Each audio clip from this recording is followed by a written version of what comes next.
Hello YouTube, Bane666 here. So let's continue with my critique of Garrett's videos.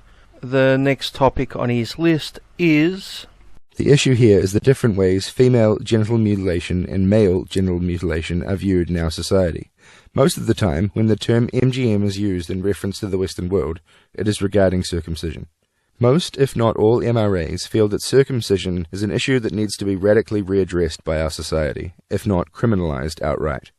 This is certainly a valid position, and one that I could potentially agree with.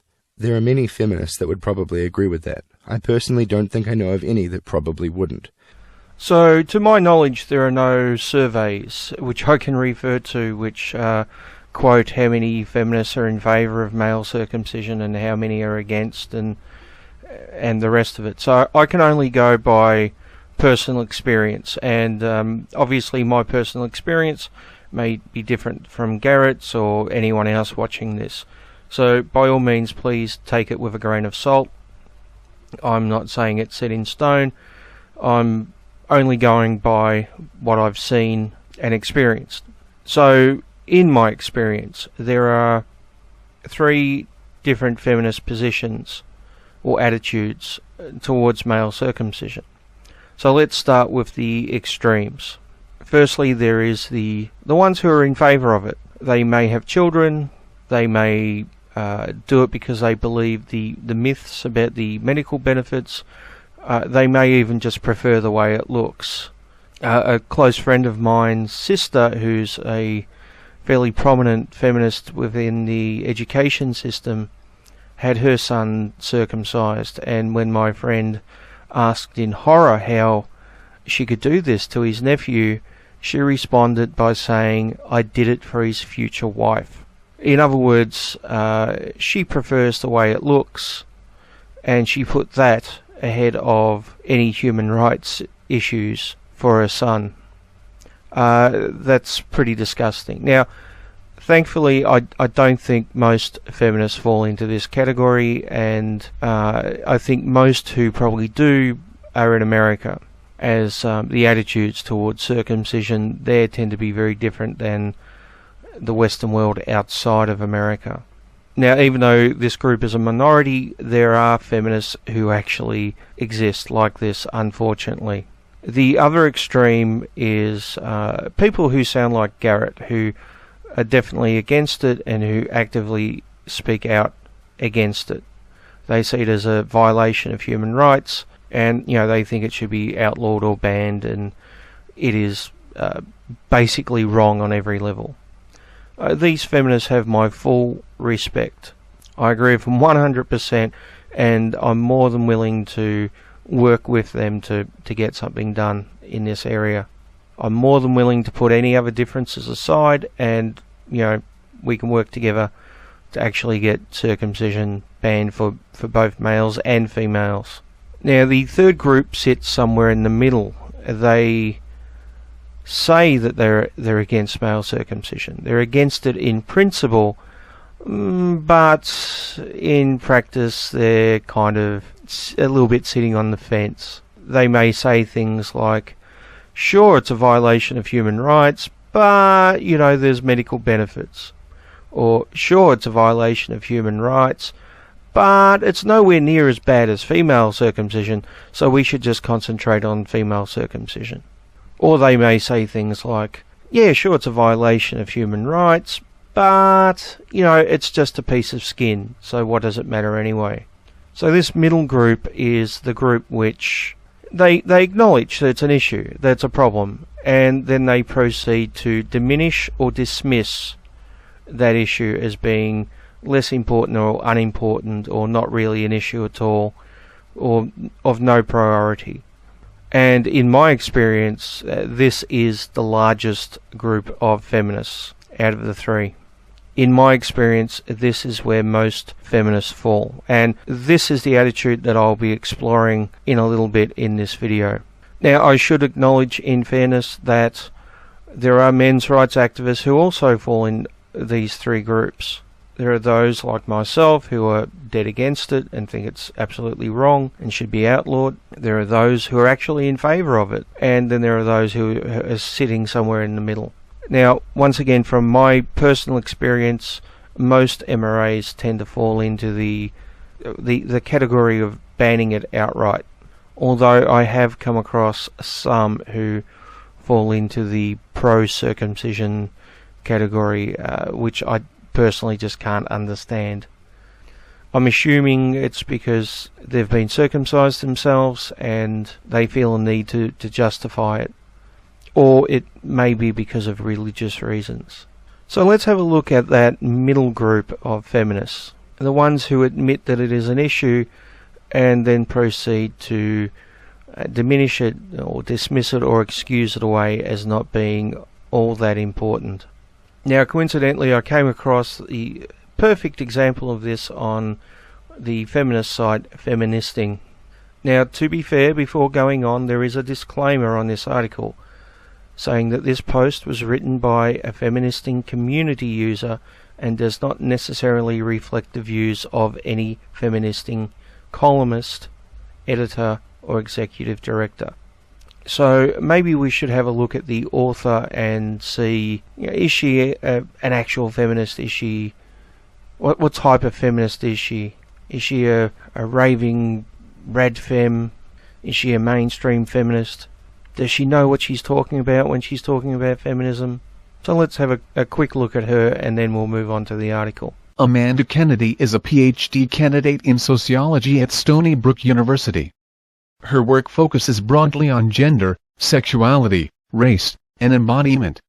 She teaches undergraduate courses on U.S. inequality, technology, and gender. She is co-editor of the Cultural Encyclopedia of the Penis, Altamira, and she's a founding editor of Masculinities101.com. Okay, so she's a feminist academic who clearly has a good understanding of feminism. So let's have a closer look at her article. Circumcision is a feminist issue. And so is how we talk about it. Circumcision is one of the most common surgical procedures in the United States. It is also among the most hotly debated. Scientists and doctors aren't settled on the benefits or risk of the surgery, and it is so politicized that it's hard to parse fact from fiction, objective truth from medical myth-making. Well, this controversy seems to mainly be in America, the medical controversy, that is. Yeah, sure, there's people outside of America in the Western world who are pro-circumcision, some of them being doctors, but they're in the minority. And if you look at the health organisations around the Western world, outside of America, they tend to agree that there is no medical benefit.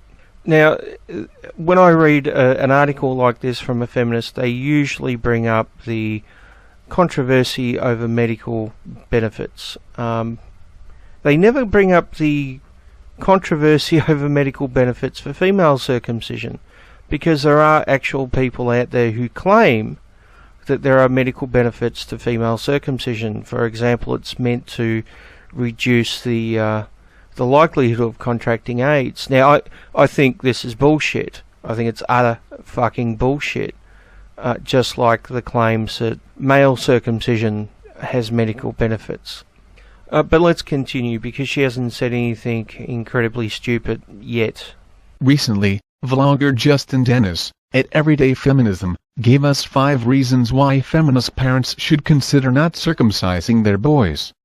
An important feminist foray into the topic, Dennis points to important issues like consent, bodily integrity, sexual health, and sexual pleasure. Those are great entry points for feminists who care about children's rights and human rights. Okay, so far so good, but I suspect there's a but coming. But not every anti-circumcision position is a feminist one, and that's where we need to be careful. In fact, male circumcision has been actively politicized by the men's rights movement, M.R.M., a dangerous and reactionary grouping of organizations who seek to undo many of the gains made by feminists, called misandrists in the M.R.M. Now, the accusation of politicizing circumcision is an interesting one, as we'll see in a little while in this article. But on a side note, let's talk about MRAs referring to feminists as misandrists. I find this rather funny because I often get comments on my videos from third wave feminists are most likely coffee shop feminists who inform me that the actual meaning of feminism is equality, and anyone who is anti-male isn't a real feminist. They're actually a misandrist. This seems to be a fairly common argument that I hear. So it's strange that she's saying that we refer to feminists as misandrists. Now, no doubt that we think there are many feminists who are misandrists. But I don't think we go around referring to them as that. We actually refer to them as feminists. Just a side note. But let's get back to the men's rights bashing and circumcision. According to men's rights activists, MRAs, they fight for gender equality, against a feminist movement that has made men subservient to women. No. We don't claim men are subservient to women. We don't claim that men are oppressed. All we're saying is that men have issues too. Now, this is extremely hard for a lot of feminists to understand because they see the world as very black and white. They see all men on top and all women being oppressed as a class. And anything outside this dynamic is really, really difficult for them to accept. Now, if you compare that to reality, which is the MRA standpoint, then society is made up of men and women who have advantages and disadvantages in different ways. So yes, there are very real issues that affect women, and there are very real issues that affect men too. We acknowledge both. What feminists tend to do, or at least feminists like this particular one, is when they're backed into a corner and have to admit that there is actually a male issue, they will try to twist it into somehow being an advantage. And we're going to see that throughout this entire article. So let's continue. When you hear men, and sometimes women, speak about the danger of false rape accusations, or the myth of the wage gap, or a marriage boycott, chances are you are talking to a men's rights activist, or at least someone influenced by their ideology. And what exactly does any of this have to do with circumcision? Even if you were to believe that we're wrong about all these things you just mentioned, that does not mean our position on circumcision is wrong or in any way faulty. But let's continue. And the M.R.M. has also latched onto male circumcision. Like so many of their issues, they see male circumcision as evidence of men's subordinated position in society. No, it's a clear example of a right which is given to females, which is denied males. Now that is discrimination. It does not mean that men are oppressed any more than air conditioning in offices oppresses women. Alright, this bullshit feminist dynamic where you have to have an oppressor and an oppressed class in every fucking situation is bullshit. Okay? We all live in a society where there are advantages and disadvantages, where there are positives and negatives that both genders have. Now, male circumcision is a clear case of discrimination against males, because it is something that happens only to males and not to females. It does not mean that men are oppressed in every single aspect of society, and we should be able to talk about male circumcision without this fucking oppressor class, fucking oppressed dynamic bullshit that we always get from feminism. Every fucking time we get this shit. Society sacrifices men, through military conscription, through dangerous and forced labor, through circumcision. And this is why I'm writing. Circumcision can be a feminist issue, but not the way MRAs talk about it. Here's what they're missing, and what we need to remember. Male circumcision is symbolic of men's power. Male circumcision is symbolic of men's power. So what we're about to see, folks, you really need to strap yourself in for this, because what we're about to see is a feminist doing backflips, trying to excuse a violation of basic human rights performed on newborn children, newborn male children. She is about to do backflips to excuse away those violations and try to twist it into somehow men having dominant patriarchy power. Instead of actually saying, hey, you know, this is a violation of human rights, maybe we should do something about it. This is an area that men are disadvantaged in. This is an area where men's rights are being violated. No, instead of saying that, she is about to twist it into it somehow being a male advantage.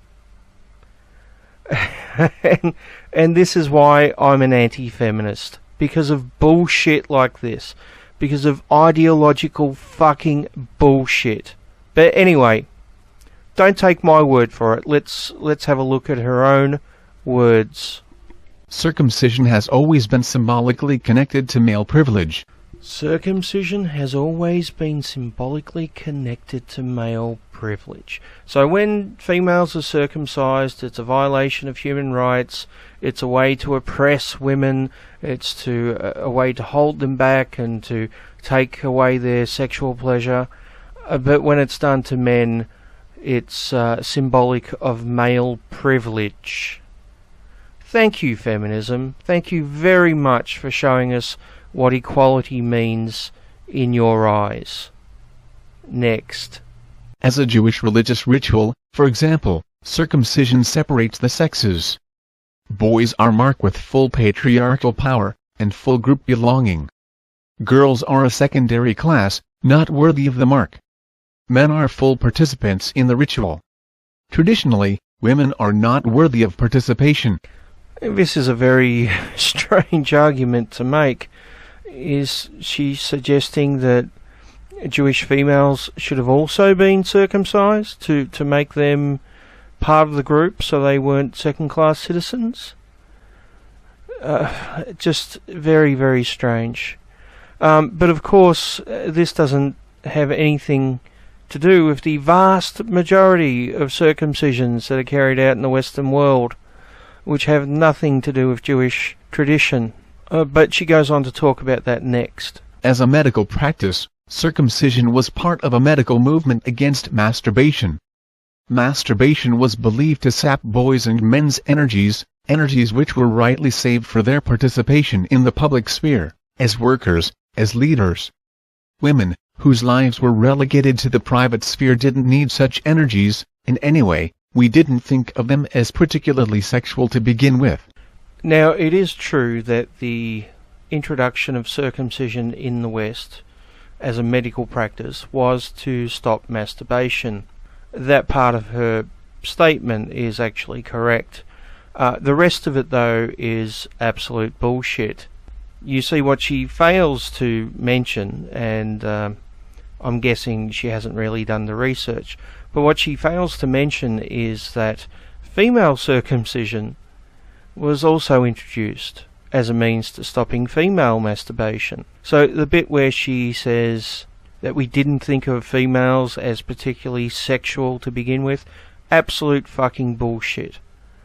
And as a way to stop masturbation because it saps boys and men's energies, and that's not something we need to concern ourselves with females, absolute fucking bullshit. And here's the proof.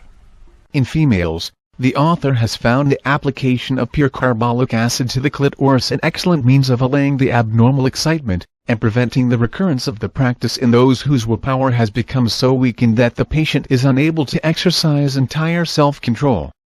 The worst cases among young women are those in which the disease has advanced so far that erotic thoughts are attended by the same voluptuous sensations which accompany the practice.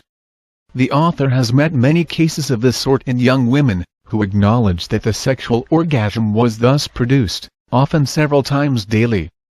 The application of carbolic acid in the manner described is also useful in these cases in allaying the abnormal excitement, which is a frequent provocation of the practice of this form of mental masturbation. Plain Facts, pages 294-6. So this all comes from a religious point of view about sexuality being wrong or dirty or evil.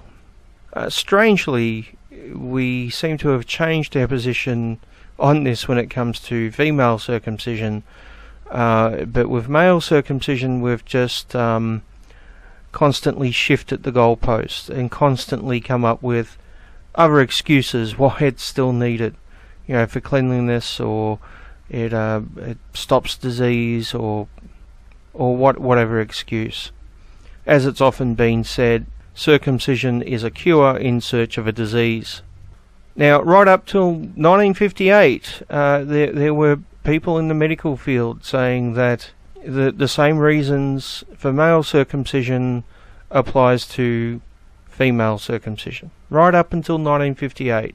So, you know, the concept that the feminist author Amanda Kennedy is putting forward in her article about female sexuality not being seen as a real thing, absolute fucking bullshit. All she's doing is backflips in an attempt to justify male circumcision, which is amazing, because she starts out by saying that she acknowledges that it's a violation of human rights, yet now she is trying to twist it in such a way as to make it somehow a male privilege and to do with male power. And if you think this is bad so far, we haven't got to the craziest parts yet. Okay, so just a warning, the really batshit crazy stuff is just ahead. Medicalizing circumcision also served male power. Circumcision's inclusion as a normal part of childbirth was a tool, helping to solidify medicine's dominance over pregnancy. What was once the realm of women, of midwives, childbirth rapidly came under the purview of men's authority. The medicalization of birth and pregnancy was part of a concerted campaign by male doctors seeking to create a discipline of their own. Aided by the building of hospitals, claimed to be safe and sanitary, contrary to much evidence, and the development of medications which could ease women's pain during birth, midwives were discredited. Oh, so, hospitals and modern medicine are just a plot by the patriarchy to oppress women and take away power from women. It has nothing to do with saving lives. And the fact that the maternal mortality rate has dramatically dropped as medical practices have improved, I guess should be ignored.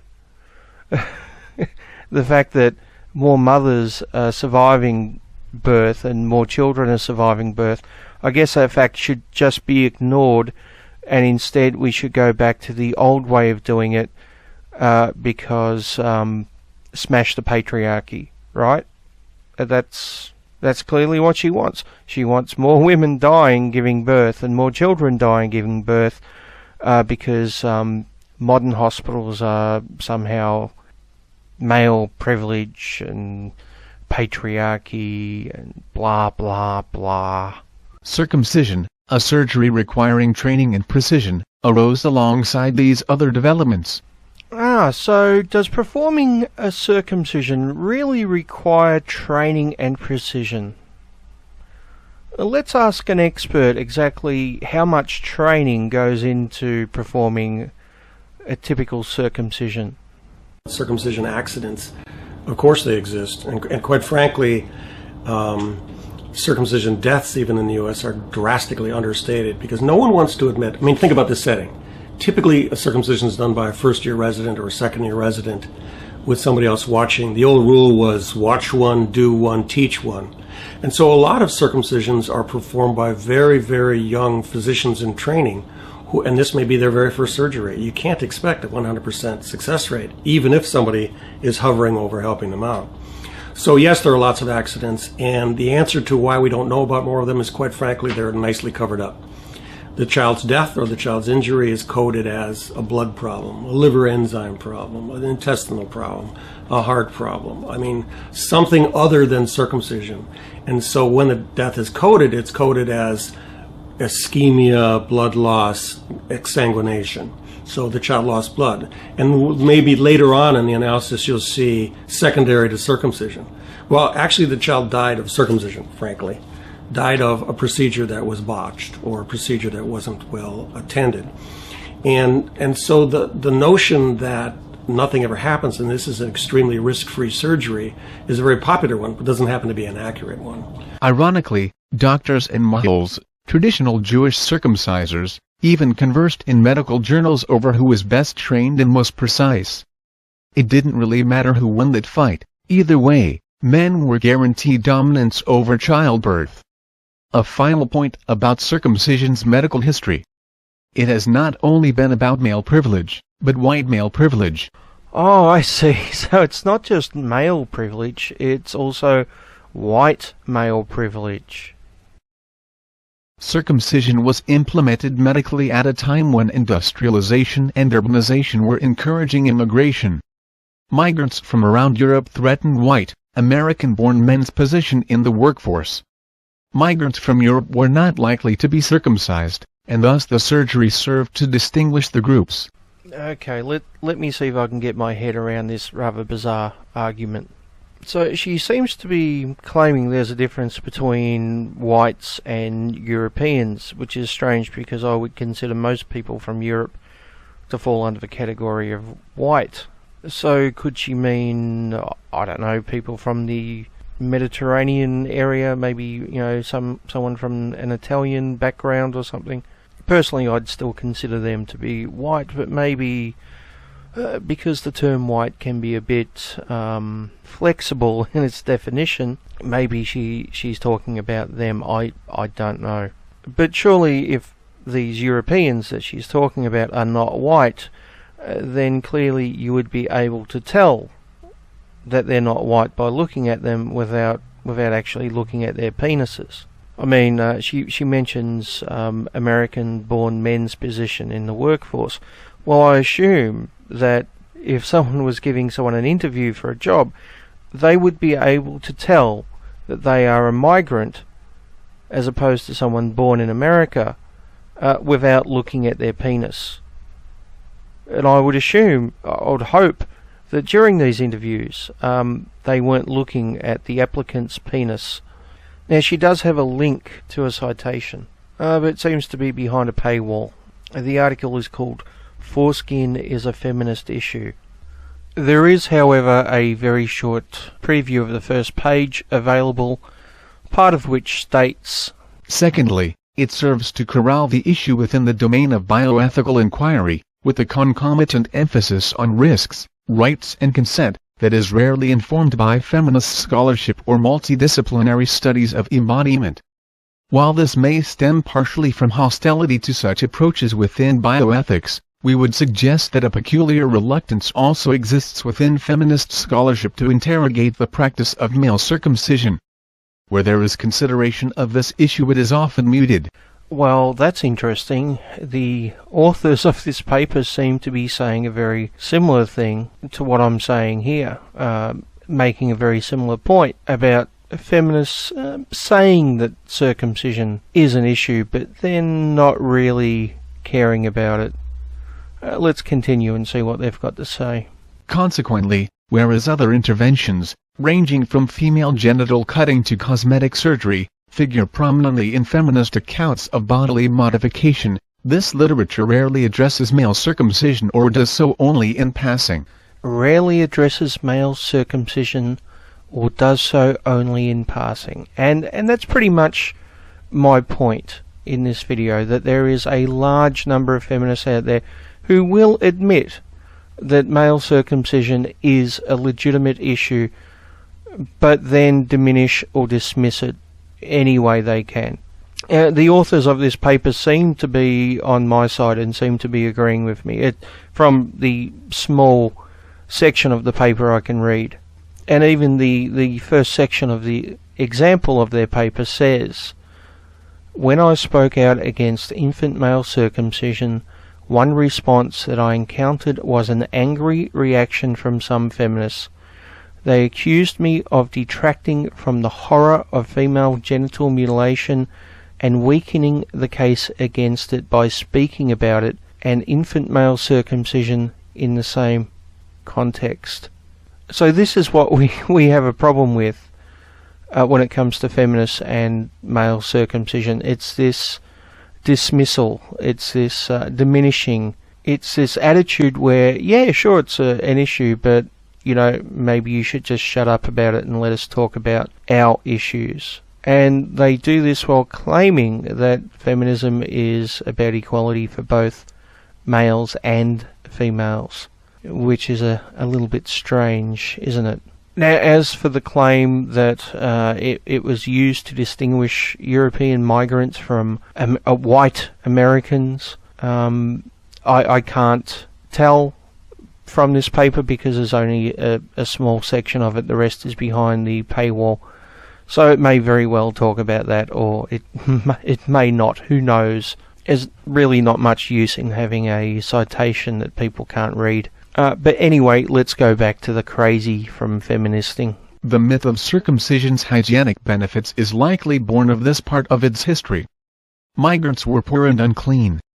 Circumcised, native-born whites were different from, better than, the unwashed masses.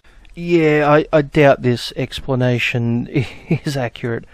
I don't think the cleanliness argument came from white supremacy or anything like that.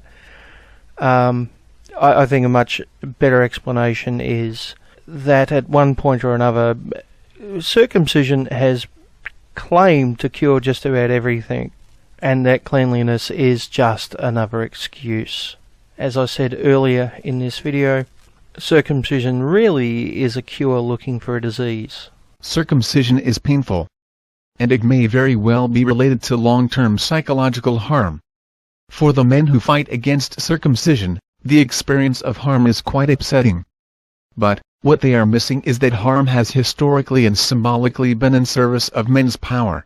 Oh yes, of course it has. Isn't it amazing how every time a male, or men in general, have an issue, have some form of discrimination or disadvantage, it has to be diminished or dismissed or somehow rephrased as an advantage by feminists. It's just mind-boggling that they cannot actually just say, yeah, it's discrimination, yeah, it's wrong, we should be doing something about it. Somehow it has to be twisted into male privilege before they'll even look at it. Just fucking amazing. It served men's dominance in the public sphere and in the medical discipline. And it worked to distinguish white men's superiority in a changing society and economy. Circumcision has been American society's way of readying individual men for group power and privilege.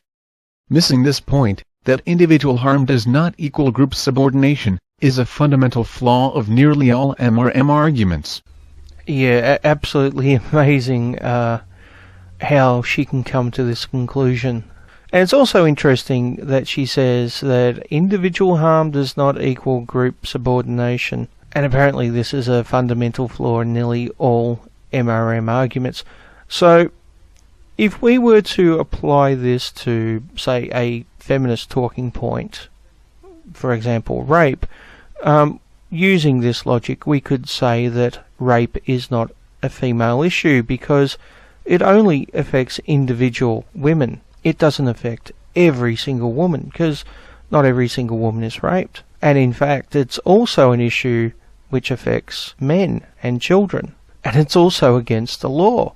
So therefore, using her logic, seeing rape as a female issue would be illogical. Somehow I don't think she would see it that way. Now let's compare that to male genital mutilation. In the West it is perfectly legal, but only when it's done to males, and is done routinely. But of course this is just another attempt to diminish and dismiss an actual male issue. It's another attempt to say, oh no, it's not a male issue, it's an individual issue. And I heard almost this exact same argument about a year and a half ago when a men's rights activist had a debate with YouTuber Big Lundy. Anyway, so this is called going on for quite a while now. I think we should probably move on to rape culture, which is probably the final places to go. In fact, have we talked about circumcision? I think we briefly touched on that. I didn't really make any sort of statements on that. I'd just like to make a couple of quick points about it. When we talked about circumcision, you insisted it was a children's right and not a men's issue. As I've already said, feminism advocates for women and girls, so I see no reason why men's rights can't be men's and boys' rights. Would you disagree with that? I think children's rights are separate from adult rights. So yeah, but it's a gender issue, though, isn't it? When one gender has their choice to have their when one is based on the gender, it becomes a gender issue. That's all I can say. Okay, so let's put this out there. It's not just based on the gender, and I can demonstrate that pretty quickly and succinctly. Okay. Can you force an adult man to have a circumcision? No, but you can. So you can only force so boys. it's an age thing. But over here, if a girl or a woman was forced, then you will be liable for 14 years in prison. Rightly so, in my opinion. Rightly so. But yes, it is a gender issue because it's only boys, and those boys grow up into men. Do you not see that? Do you not see? And then if there are any. Oh, I get it. So, if a young girl is circumcised, it is a female issue. But if a young boy is circumcised, it is a children's issue. And apparently, this isn't a double standard.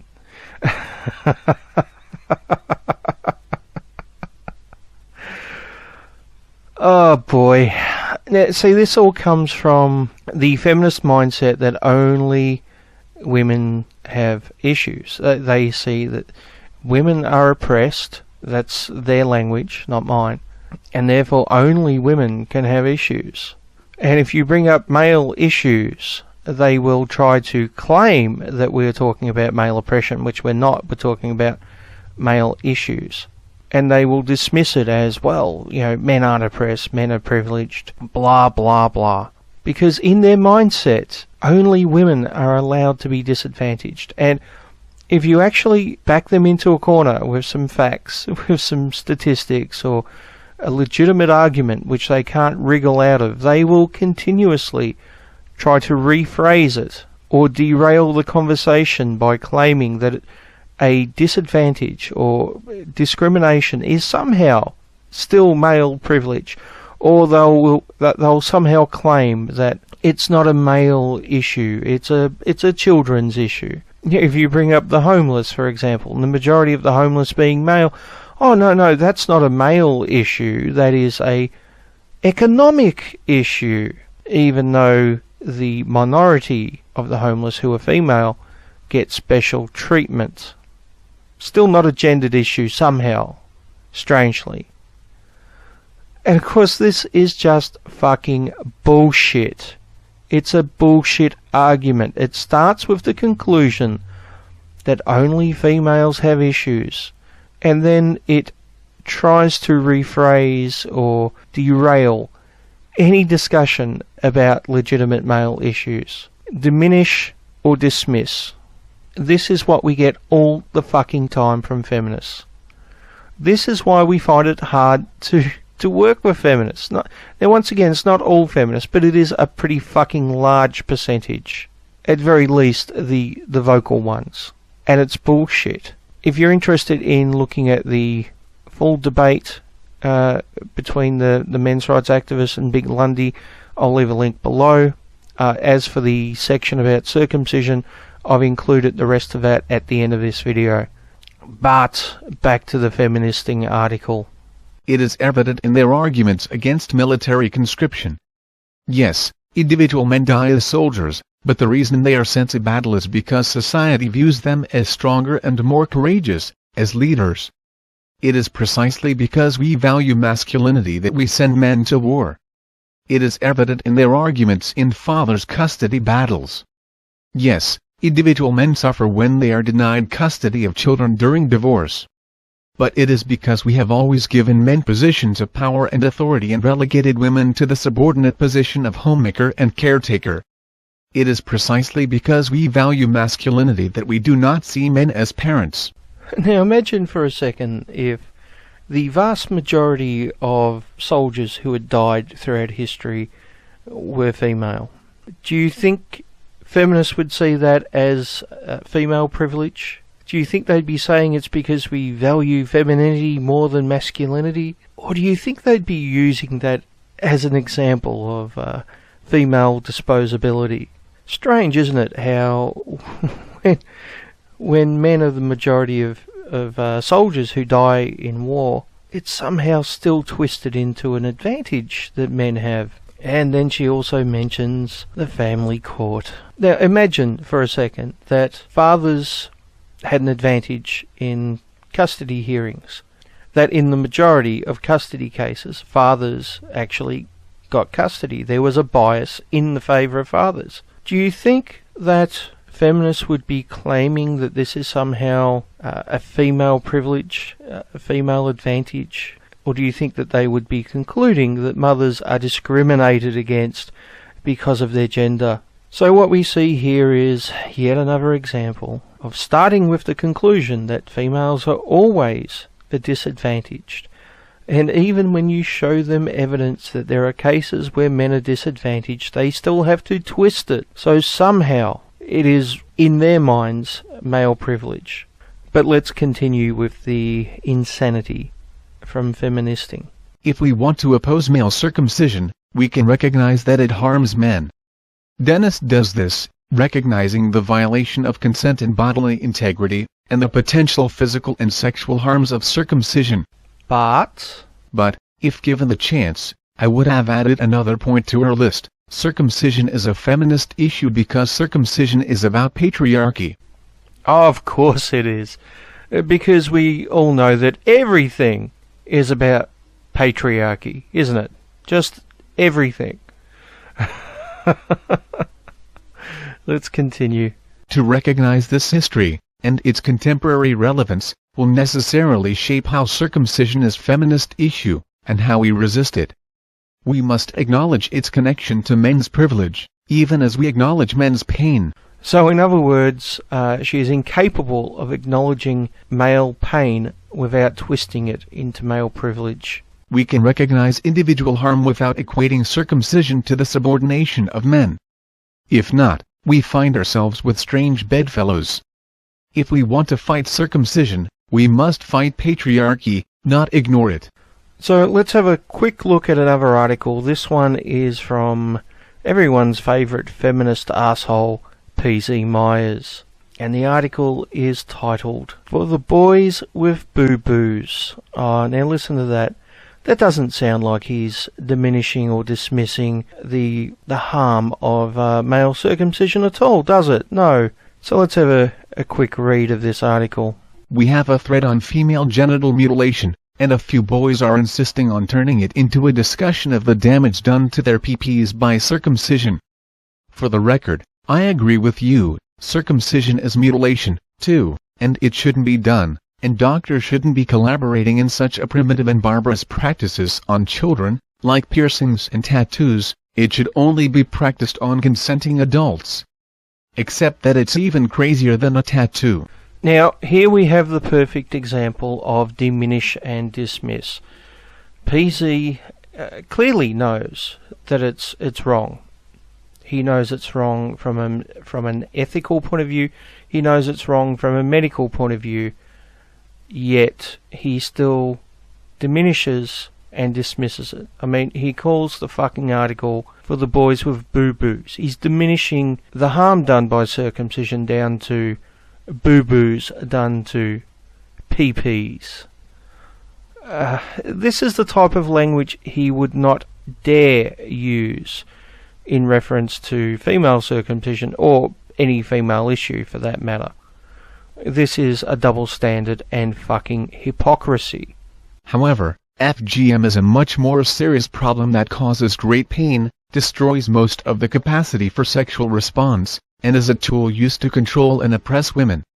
There is no comparison between FGM and circumcision, and it is annoying to see boys intruding on a thread about a serious political and social issue to insist that everyone look at their little boo-boo. Now at this point, if anyone wants to refer to PZ as a complete nutter cunt, by all means, go right ahead. once again, this is the perfect example of the diminish and dismiss attitude we often find in feminists. Once again, PC refers to male genital mutilation, something he acknowledges is mutilation. He refers to it as a little boo-boo. Now, he also makes the common feminist argument. This is often used when diminishing and dismissing male genital mutilation. And that argument is that FGM is always much more serious and should be taken serious, whereas MGM it's a little boo-boo, isn't it? Doesn't really compare. This is not true. I'll go into this in more detail in a few moments. But for now, let's finish off this very short article by PZ. Yes, I am belittling your loss, because compared to what mutilated women have lost, it's goddamn trivial. Yes, you heard it here first, folks. PZ Myers admits that male genital mutilation is, in fact, mutilation, and it's wrong. Yet he also admits that it's trivial, in his opinion. Like I said, complete and utter cunt. But since some of you are so insistent on demanding that your tallywhackers must be privileged with sympathy, this thread is for you. Privileged with sympathy. Isn't it interesting that when men have issues, and they try to talk about those issues, even being sympathetic towards them is seen as some kind of privilege?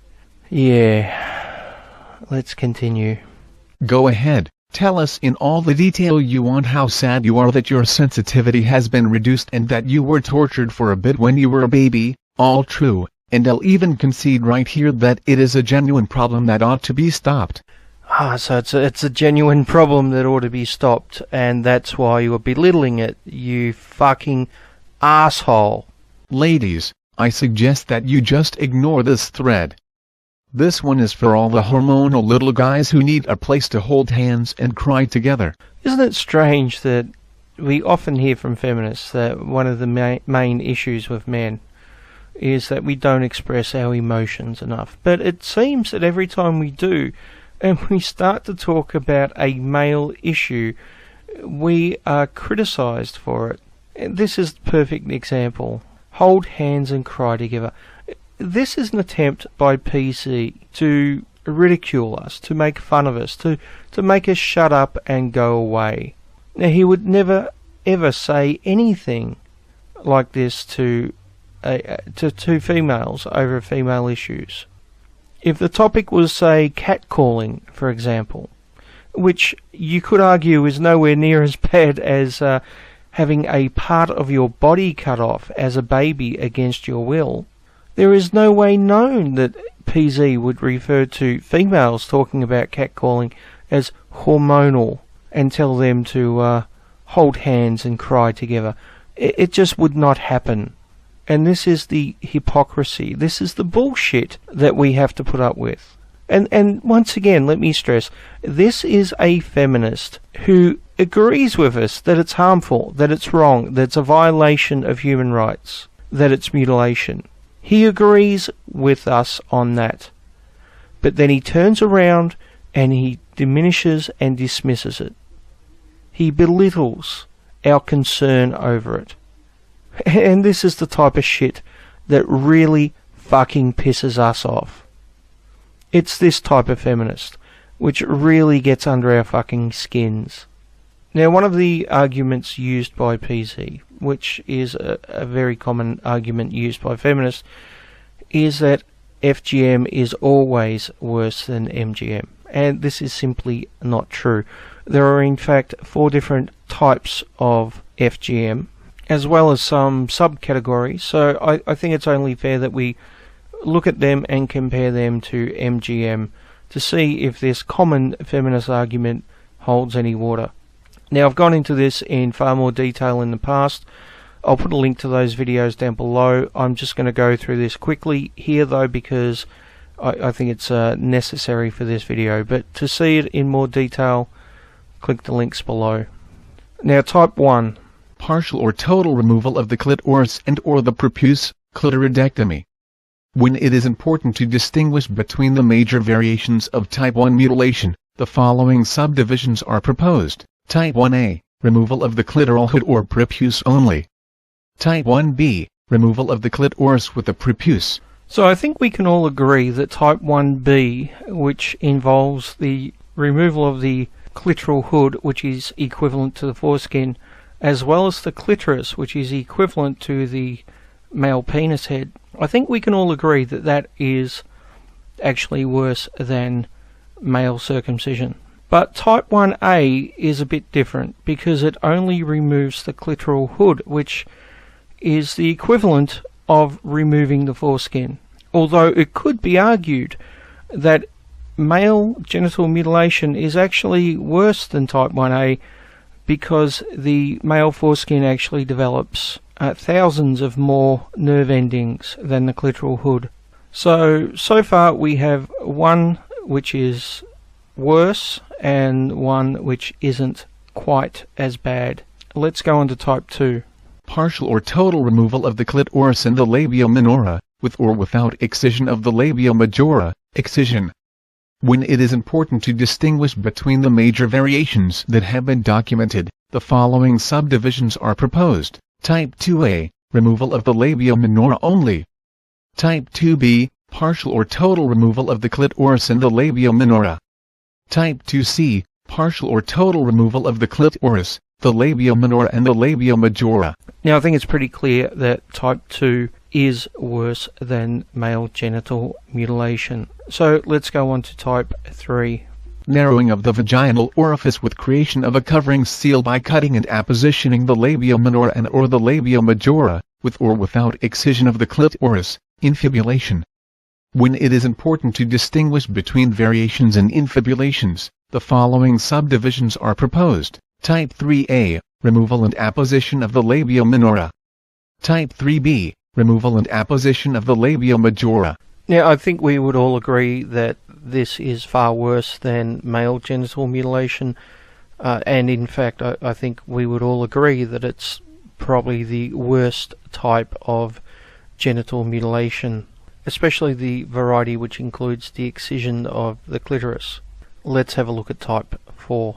All other harmful procedures to the female genitalia for non-medical purposes, for example, pricking, piercing, incising, scraping and cauterization. So type 4 is basically an other category, and I think it's safe to assume that most things in here are not as bad as male genital mutilation. Now there may be some things which are equivalent or even worse, but most of them do not involve the cutting away of actual flesh, as in male genital mutilation. So generally speaking, we can put type 4 in the category of less harmful than MGM. Now I just want to point out that I really fucking hate the fact that I've had to go through this list and compare it to MGM, as basically I'm against all forms of genital mutilation. I really don't care if it's type 1 or type 3B or type 4 or male or female or whatever. If it's done for non-medical purposes, and I mean legitimate medical purposes, on a person who is under the age of consent, then it is wrong. That fucking simple.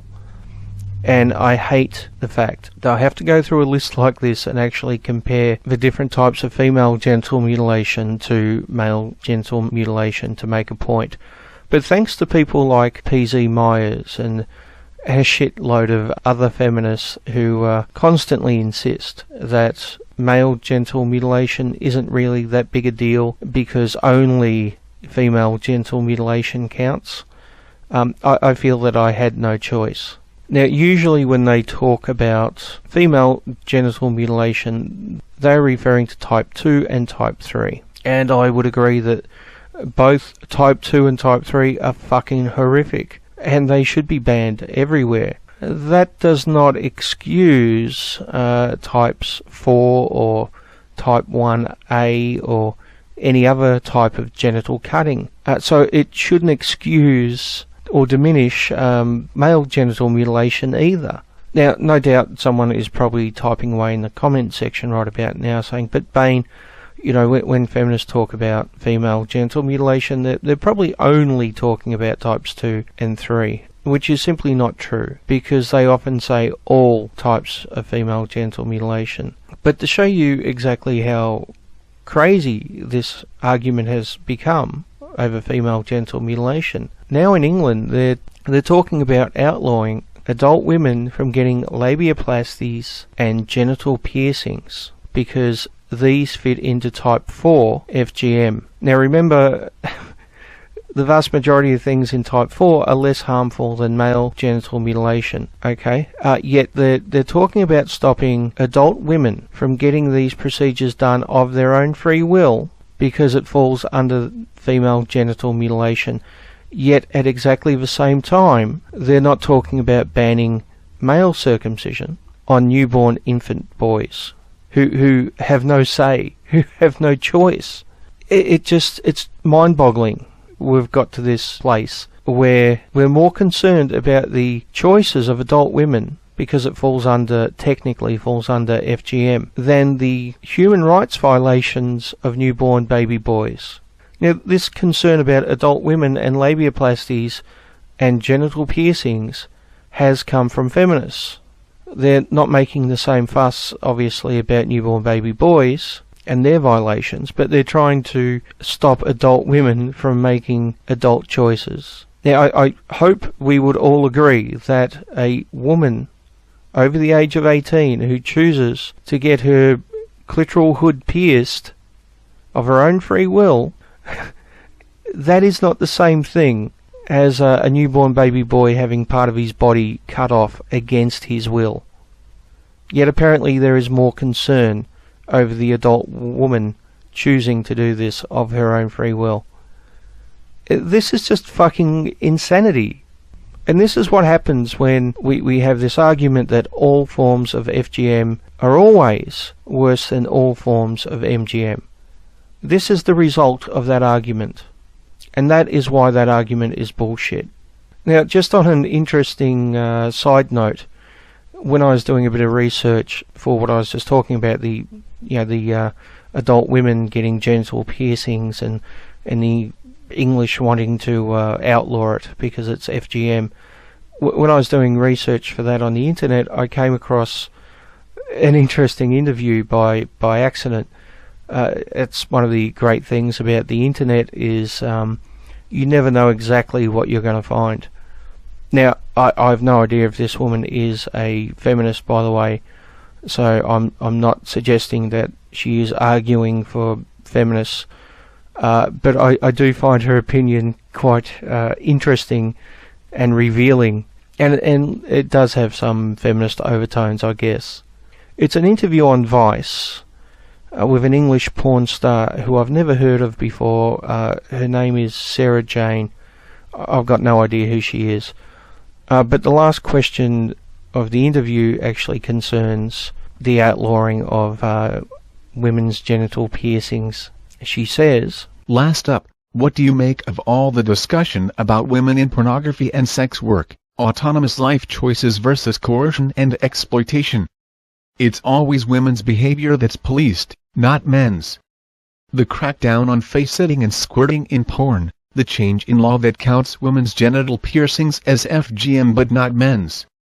Porn is one of the only industries where women are paid more than men and there's no glass ceiling. It's always women's behavior that's policed, not men's." Now, I would totally agree that outlawing adult women of their own free will getting their genitals pierced is fucking crazy, and it is obviously limiting the choices of women. This is being, once again, let me stress, this is being done by the feminist movement, by the way. This isn't something which is done by, those evil men in power in the government who, want to control women's bodies. This is something which is being put forward by feminism. But it's interesting that as a society we don't have the same concerns for newborn boys. It seems that we are more concerned about the well-being and safety of adult women. So much so that we're willing to limit their choices. Yet newborn baby boys who have no choice, no say whatsoever, and are incapable of defending themselves, we just really don't have much of a concern about that at all. I find that extremely telling. Oh, but hold on. Those newborn baby boys having their human rights violated is a privilege, isn't it? Unbelievable. It's just fucking unbelievable.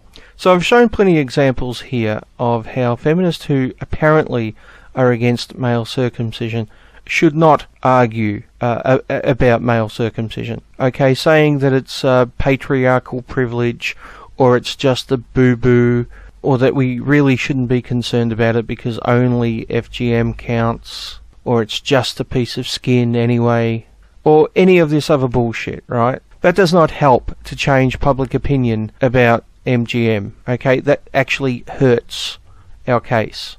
It's actually a barricade in our way to getting public opinion changed about male genital mutilation, because it diminishes and dismisses the harm which is done by it. These are supposedly people who are on our side. Apparently. Somehow. I'm not exactly sure, though, how they're helping. But considering I've shown many examples of this, let me show you a more positive example of a good type of feminist who is arguing against M.G.M. I think that's only fair, right? That I show a positive as well.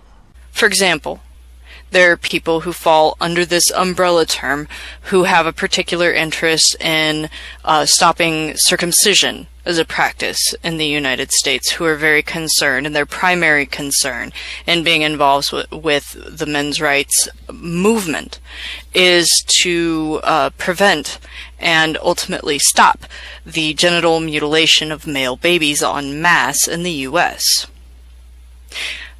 Our side has tried to say that those people should just call themselves feminists.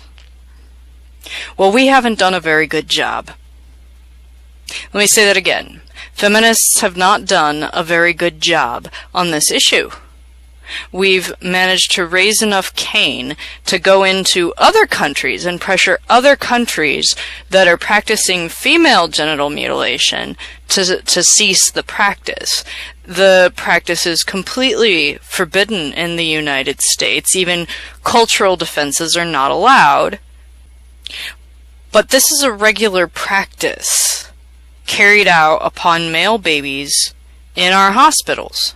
And not only that, but when women around us say that they just don't like uncut men, that they just don't want to touch a cock that hasn't had this horrific thing done to it,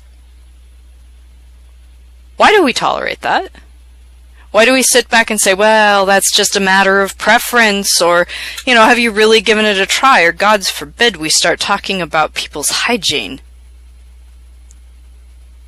We're the ones who are reinforcing this idea that men should be cut in this way, as women at large.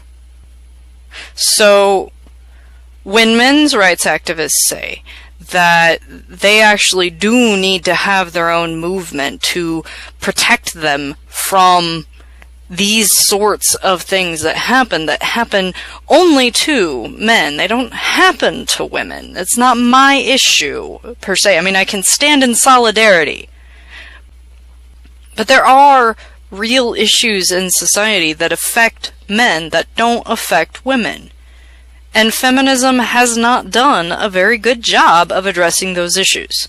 And so, for us, when men in our lives come to us and say, I feel like I need a movement for me that helps protect me, that looks after my issues and the social justice issues that affect me, why would we look at them and say, you are the only group that doesn't deserve to have its own ability to organize, to to deal with those issues, especially since feminism at large, our organizing energy at large, has not gone to proportionately addressing those issues.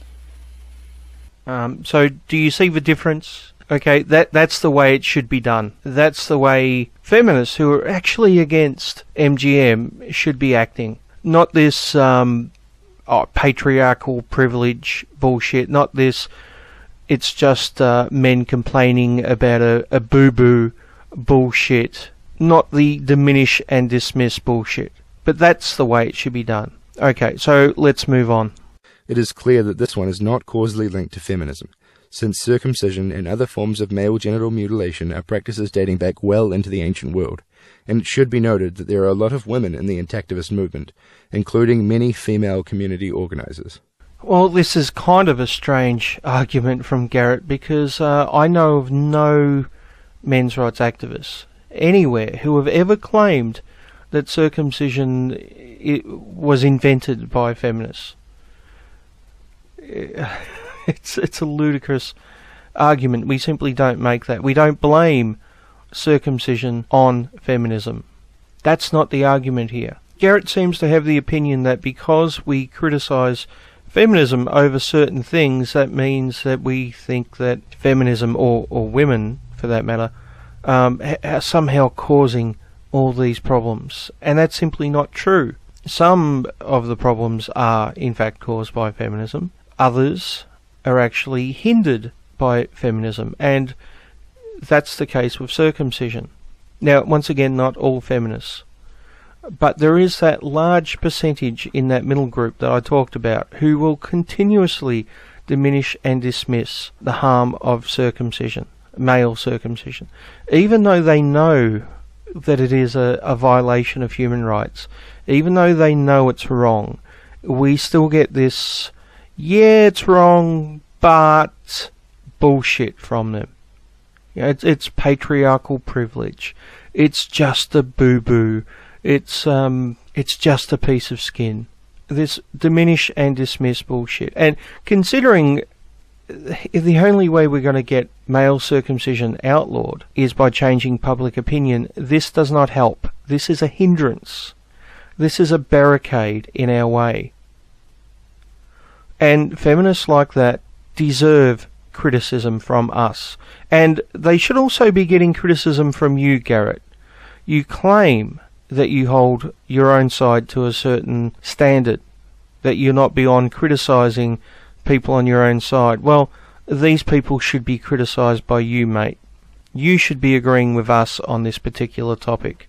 Now, once again, any feminist who actually is concerned by MGM and who is actually willing to argue against it in a proper way, in a way that isn't actually dismissive, I'm more than willing to stand with you and work with you on it. No issue whatsoever. Even if we disagree on just about everything else, I can put that aside, and I'm more than willing to work with you on this one issue. But I should point out one other thing, Garrett, before moving on to your next point. There are feminists who are in favour of MGM. There are those who say they're against it, but then turn around and in the next breath dismiss it. The strange thing is, I know of no men's rights activist, not a single one, who is in favour of female genital mutilation. And I know of no men's rights activists who dismiss it as not really being an issue or not being harmful. And I think this is a major difference between the two movements. Men's rights activists who are against male genital mutilation are also against female genital mutilation. We're actually against all forms of genital mutilation. The same can't be said for all feminists who are against FGM. Maybe you should think about that for a minute. With regard to US law, NRAs point out that FGM was outlawed by the addition of female genital mutilation to Title 18 of the United States Code. This was due to the Federal Prohibition of Female Genital Mutilation Act of 1995, sponsored by Representative Patricia Schroeder from Colorado, after what ReligiousTolerance.org calls 20 years of personal effort. Fantastic. Good on her for getting FGM banned. What a shame, though, that she didn't try to get all forms of genital mutilation banned. I think that would have been much better. Now, there's a couple of reasons why she may have just focused on FGM. Maybe she's pro-MGM. Maybe she doesn't see circumcision as a real issue. Maybe she thought that it would be easier to get FGM banned as opposed to getting MGM banned as well. And this would be a fair point. Or maybe she doesn't care about male issues. Maybe she's only focused on female issues, which technically she shouldn't be. Being a politician, she should represent everyone. So I don't know which one of those is why she focused on FGM and not genital mutilation in general. But it doesn't really matter which one it is or was, because either way, it's very telling about the different opinion that society has in general towards FGM and MGM. And if we want to get MGM banned, well, that's the type of perception we need to change. And once again, those feminists I showed at the start of this video for almost the first hour, that is the wrong way to do it. It's that simple. Next.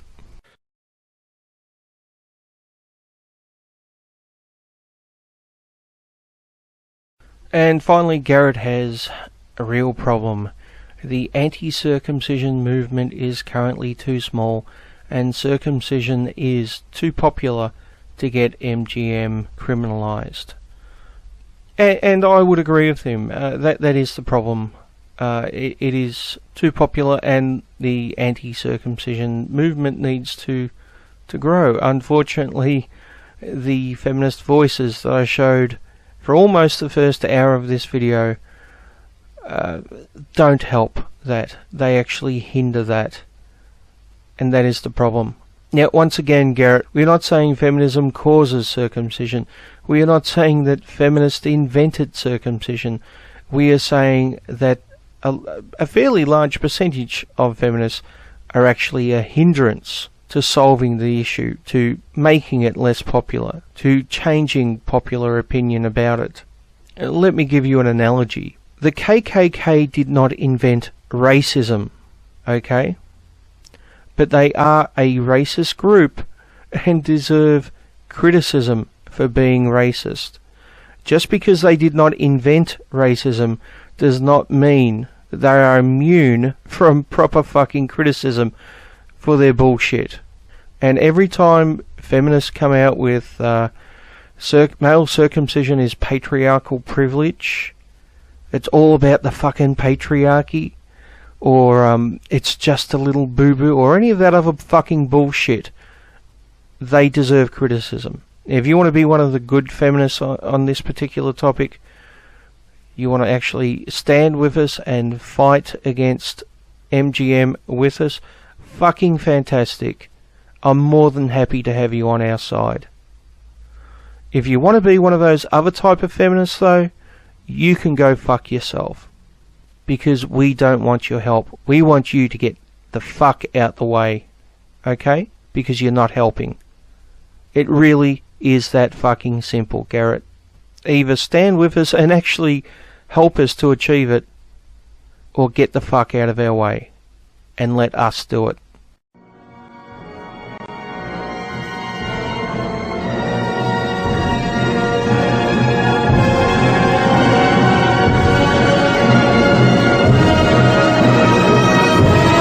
Effects of the circumcision, he's going to suffer them when he is a man, and he's had his right taken away from him when he was a boy, but he still grows up into a man. You cannot deny that reality. What about the boys that don't get a chance to grow up? You know, the ones that die during the operation. You know, and I don't want to go too far off from the West, from America and England. I think that's the most poignant part of this discussion. But the same places where they practice female genital mutilation, they also are circumcising young boys in ritualistic practices where they use like spears and things like that. And leave them in plastic tents with fires burning in the middle, where they are not allowed to drink water, where the penises are wrapped in bandages incredibly tightly, and they have no medical qualifications, and they get horrible infections like gangrene. Some of them die, some of them lose the penises. Now even in England, boys have died, and we don't do it routinely over there. Now it might only be 200 to 300 boys in America every year that die, but 200 to 300 children is like one rape is too much. You don't need to convince me. So let me just try and cut this short, because you don't need to convince me that circumcision is wrong. Good. And nor do you need to convince feminists that circumcision is wrong. Right. Yeah. But the point is that again, it's about. I don't think all feminists are convinced, and a lot of feminists compare it to female genital mutilation. Now, when they're living in a country where feminists are claiming to be oppressed, and the entire other gender are with having their rights revoked before they even are able to speak to say no. I don't think it's legitimate to be bringing up female genital mutilation to derail the topic. So hold on a second, because that line of reasoning is flawed. Like, I can agree with you that I can agree with you the notion of circumcision should be something that we should fight against, and that baby boys shouldn't be allowed to have this, what is basically a plastic surgery thing. I think that undermines what it really is, to be honest. Do you realise as well? There's actually there's a website, you might laugh at the name. It's called CircLeaks, where it's like WikiLeaks, but about doctors. That's a very strange name. It is a strange name, but basically there's I can't remember which doctor it is now, but there's a doctor who's a very big advocate of circumcision. He's really, really big on it, and it turns out that he's a member of a group that actually fetishizes circumcision, and there was actually a picture of a man masturbating over a device used to hold babies down while they're circumcised. Part of this group, that was another member of this group, and one of these main doctors in America that's forcing the issue. And I wish I could remember his name, and I will find this information and send it to you. He's a member of this group, and I think if this was happening to women, I think there would be uproar. But again, it's this sort of male disposability. Now, you can say that's patriarchal. I don't think it is. I think that women, women can enforce patriarchal norms too. But women, women in America do think it's aesthetically better. There is a demand for it. Mothers are deciding to do that to the babies. If there was any example of oppression of men, which I'm not saying men are oppressed, I don't think women are oppressed either, to be honest. I think society is, I'm not sure the correct word is repressive. I think I'm more inclined to think that there is an elite that is actually. So again, anyway, I find this to be a huge tangent that is entirely not necessary, because feminists are against male circumcision, and I went ahead and just. No, feminists. Well, you say to me, "Oh, don't discuss feminism as a monolith," and now you're like, "Well, feminism is circumcision." Now, a lot of them. That's why I said female feminists. Genital mutilation. That's why I said feminists, right? As in individual, though. So some feminists. Prominent feminists. So, have you ever even Googled feminists against circumcision? I've not, but the point is, most of the feminists I've spoken to tried to derail it. Female genital mutilation is worse. Well, guess what? I already found a shit ton of articles and links by feminists who say that male circumcision is in fact support feminism in that quest. I support feminism wholeheartedly there. So there you go. It's not relevant to the subject then, if we both agree that feminists are against this thing that we both agree is wrong. Well, no, because the point is that I'm trying to say that, yeah, well, you say patriarchal, it's bad to men as well, but the whole idea is, well, it's worse to women. I keep saying, I think this is really quite That's not a patriarchal rights. That's not a patriarchal thing, I don't think. You don't think circumcision is patriarchal? Well, if you were to ask feminists about male disposability, now that is patriarchal. I think circumcision is because males aren't male disposability. Well, because males aren't disposable. That's nonsense. Males aren't disposable. Well, actually, we are really. When you look at the way we've been treated. We're not. But anyway, so do you know the history of circumcision? Do you know the history of how circumcision came to be and why it's? Yes, I do know the history of circumcision. I know all about fucking Dr. Kellogg and how he wanted to stop people masturbating and how he was also removing women's clitorises. Yeah, I do know all about that actually. Yeah. Right. And this was a result of a puritanical movement. Yeah, this wasn't a result of anything. It's still going on in America. This is the culture where it's come out of in English-speaking countries. Now, yeah, there's apparently supposed health benefits, but let adult men decide. I understand that, and we agree. It's a human rights violation, and if anything is going to be described as oppression, because it's coming from government, that is it. I don't know why we're continuing to talk about this when we both agree that it's an issue. We both agree that it's not supposed to happen, and we both agree that feminists are against this. And I've already provided stuff to the argument is that women have it worse. That's coming from feminists. And I think this is just one aspect of how men and women have very bad things going on. So I'm going to go ahead. I'm going to go ahead and say this: there are some men who have an issue of being able to even walk around in public, and these men are generally black men because they have a problem with stop and frisk procedures. However, if a woman walks around in public, chances are really good that somebody has been trying to take their time.